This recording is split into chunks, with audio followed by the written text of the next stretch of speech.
My name is Teresia Njenga, currently the chairperson of Mitumba Association of Kenya, people who are directly employed by the Mitumba trade in Kenya.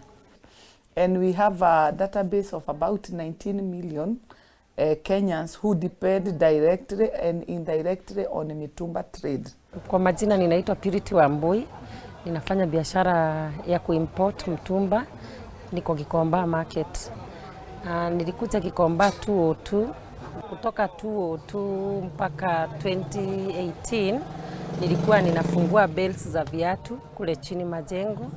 Nikaanza kuimport from 2018 up to date. The manpower survey suggests that people who trade either permanently or on occasional basis deal in clothing and footwear that is imported for trade is close to about 10% of the entire labor force. And the labor force in Kenya is about 19.8 million, closer to 20 million. So if you add all these together, it suggests that people who trade on a permanent basis or on an occasional basis, footwear and clothing that is imported comes to about 2 million. It does not mean that these people trade it every day. About 1/4 of them, about 350,000 people, do that on a day-to-day basis. They tend to be established in urban areas or smaller peri-urban areas.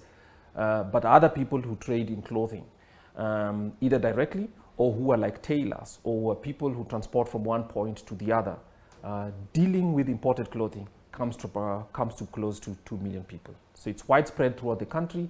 There's a bigger footprint among them in urban areas, Nairobi, the big cities and other towns.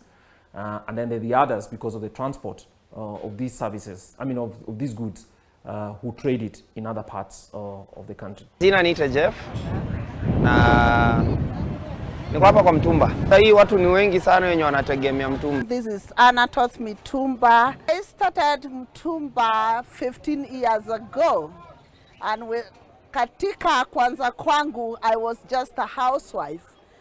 Nikionda mzigo the moment imefika Mombasa, agent wangu na staff wake wanaenda Mombasa, they work on the moment container imembadhiwa.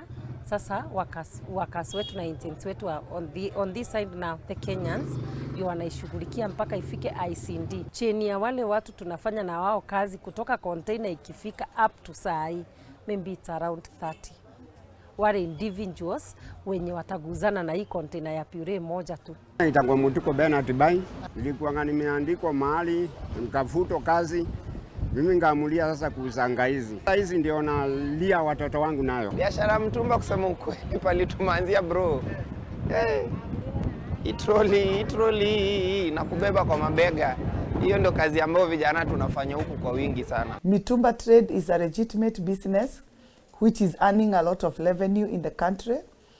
In 2019 only, the collection of taxes from Mitumba was 1 billion per month. This is the field to start with the lowest capital that you can afford. In conclusion, this leads us to acknowledge 3 significant points for policy discussion in Kenya. The first is that there's no doubt that in both direct and indirect forms, the Mitumba industry and trade in Mitumba in Kenya supports livelihoods and has created a substantial number of jobs, starting with about 350,000 people directly employed, and other people through the hybrid mechanism, employing an additional close to another 1.5 million people, coming to about 2 million people in general, who rely on Mitumba either directly, indirectly, or seasonally for their livelihood. That's a stated one. Secondly, the direct revenue impact on government by the import of containers itself generates about 1.5 billion shillings per month, coming down to close to 18 billion to 20 billion a year, which is equivalent to the amount of money that is required to fund a substantial portion of the free primary education, which is just slightly less than twice as much, and equivalent to the amount of money the government spent to fund the judiciary in the year 2020. So it's substantial. The final point is this. I think there's a claim, an unsubstantiated claim, and Kenyans worry that an expansion of Mitumba industry might lead to the stunting of Kenya's textiles industries and specifically manufacturing sector in Kenya. The evidence suggests that these two components of the textile industry cover very different points in terms of styling, public demand, but also that the second-hand clothing trade globally is very large and growing. The potential for it in Kenya continues to exist.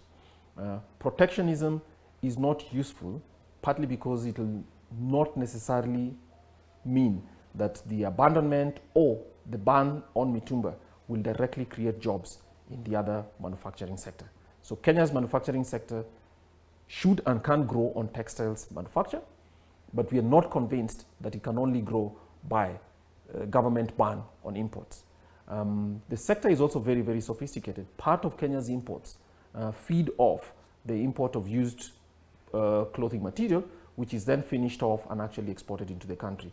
So the complexity of this value chain is something on which Kenya should develop without the belief that importing and using used clothes is necessarily socially undesirable.